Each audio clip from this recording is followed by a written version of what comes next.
laisse alors. Bon, même ça enregistre 2 fois.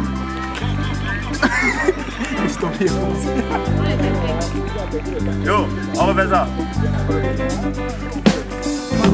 Même en courant, D'accord. plus vite que le vent, plus vite que le temps. Bonjour les amis, c'est Angelina Tezanou. Donc on est ce matin, matin de Pâques, qui est une journée très importante pour tous les chrétiens.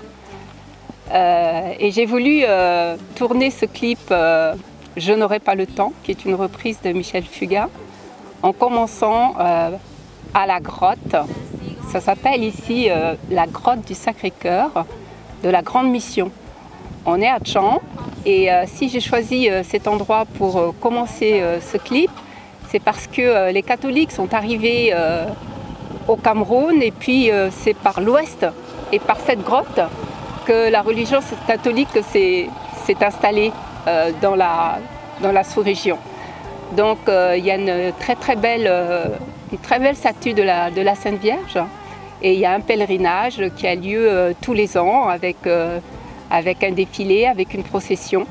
Et c'est un lieu un peu miraculeux parce que la religieuse qui m'a découverte dans un village à Bafou, nous irons tout à l'heure, elle travaillait dans une pouponnière ici à Tchang et elle venait de la médaille miraculeuse.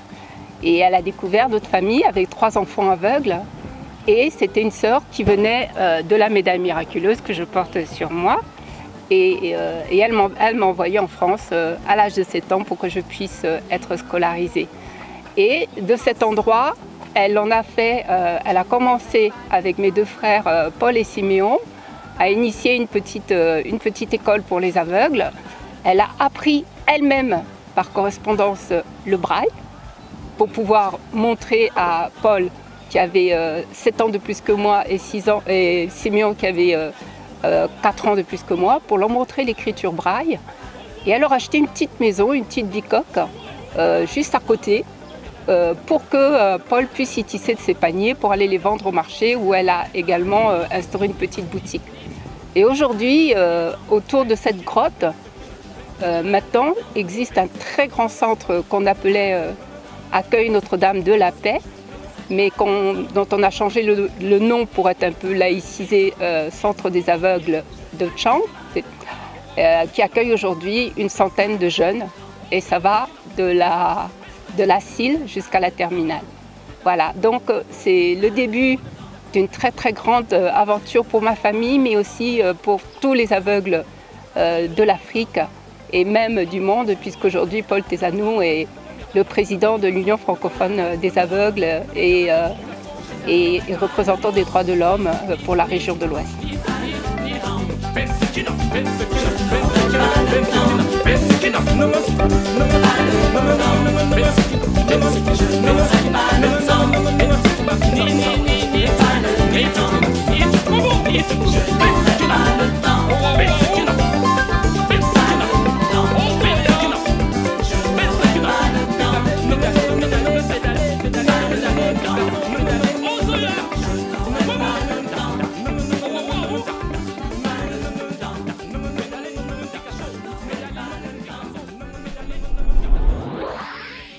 Eh bien, il s'avère que j'ai grandi à Paris et j'ai été nourrie de musique classique. Donc j'ai appris à jouer du piano, du violon, de la guitare. Et chez les religieuses, qu'est-ce qu'on faisait? On chantait. Matin, midi et soir, on chante, on prépare les offices, on prépare Pâques, on prépare Noël, il y a toujours une fête à préparer. Et j'étais toujours la première à accompagner au piano ou au violon ou à être dans la chorale. On chantait. Et régulièrement, Paul, au bout de 7 ans, a perçu que on m'avait oublié en France. Et il a tout fait pour demander aux sœurs de faire une collecte pour qu'on puisse me payer un billet d'avion.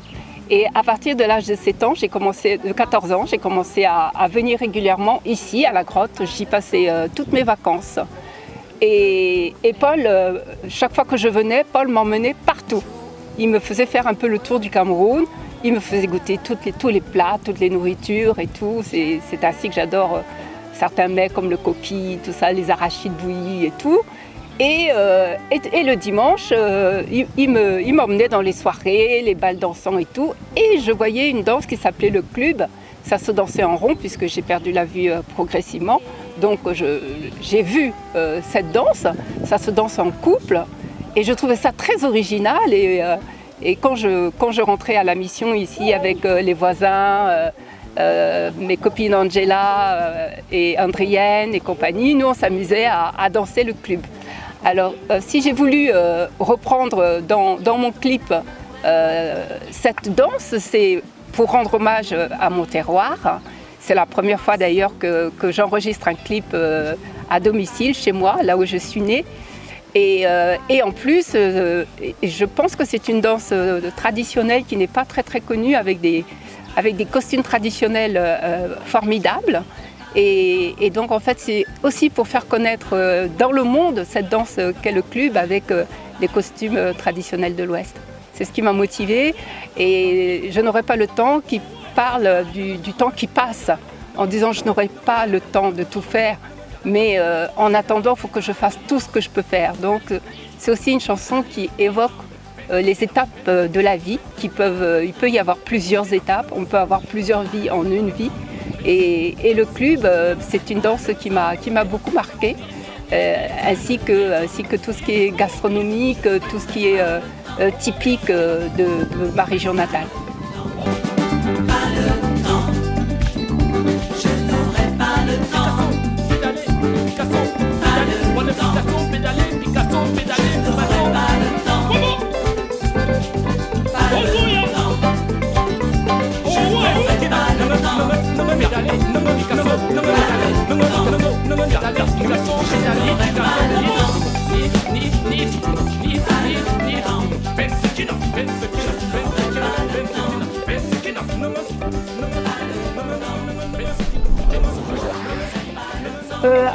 L'album s'intitule Vue d'Afrique parce que c'est un hommage à la chanson française dans laquelle j'ai baigné toute mon enfance, toute mon adolescence.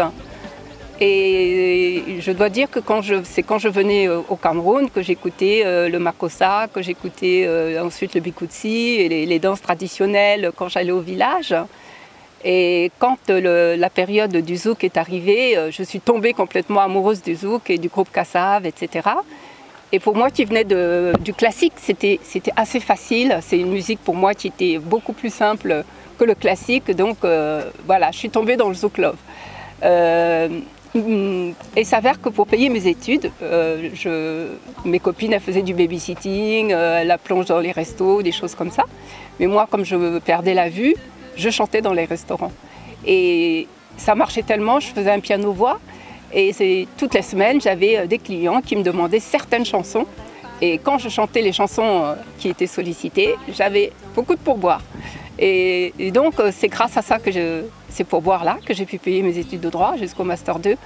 Et à côté, j'ai rencontré des musiciens, des groupes. Au départ, on animait des mariages, des baptêmes. Et puis ensuite, je me suis dit, pourquoi ne pas faire une carrière en solo?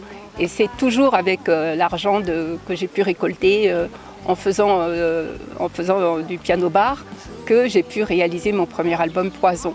Et donc, les 12 chansons qui étaient les plus sollicitées, ce sont ces 12 que j'ai reprises, mais Vue d'Afrique. Donc, les textes et la mélodie n'ont pas changé, mais toute la rythmique, bien sûr, Vue d'Afrique. Donc, c'est un voyage, en quelque sorte, franco-africain, mais je dirais même afro-mondial, parce qu'il y a des morceaux à intonation un peu brésilienne, comme Mourir de plaisir. Il y a la javanaise avec des influences un peu douala. Il y a celle-ci, je n'aurai pas le temps, avec quelques influences un peu bikoutsi. Voilà, il y a un peu toutes les influences. Donc c'est un voyage à travers la chanson française. Donc pour aussi faire découvrir nos rythmiques à la francophonie, parce que nous avons des rythmiques très riches, mais parfois elles sont un peu trop soutenues, trop balancées. Donc à travers des chansons qu'ils connaissent, c'est un album qui a reçu un très bon accueil. Et d'ailleurs, quand je suis en concert, j'imprime les textes et c'est le public qui chante parce que c'est des chansons que tout le monde connaît. Le voyage va continuer, donc comme dans Vue d'Afrique, et là un voyage au cœur de Tchang, Bafou, mes origines et là où sont mes ancêtres. Et je tenais aussi à dire que Tokem et la grotte pour moi se rejoignent parce que la grotte, le début du catholicisme au Cameroun, à l'ouest du Cameroun, et Tokem, le début du monde. Donc je lis parfaitement le sacre de mes ancêtres avec le christianisme sans souci.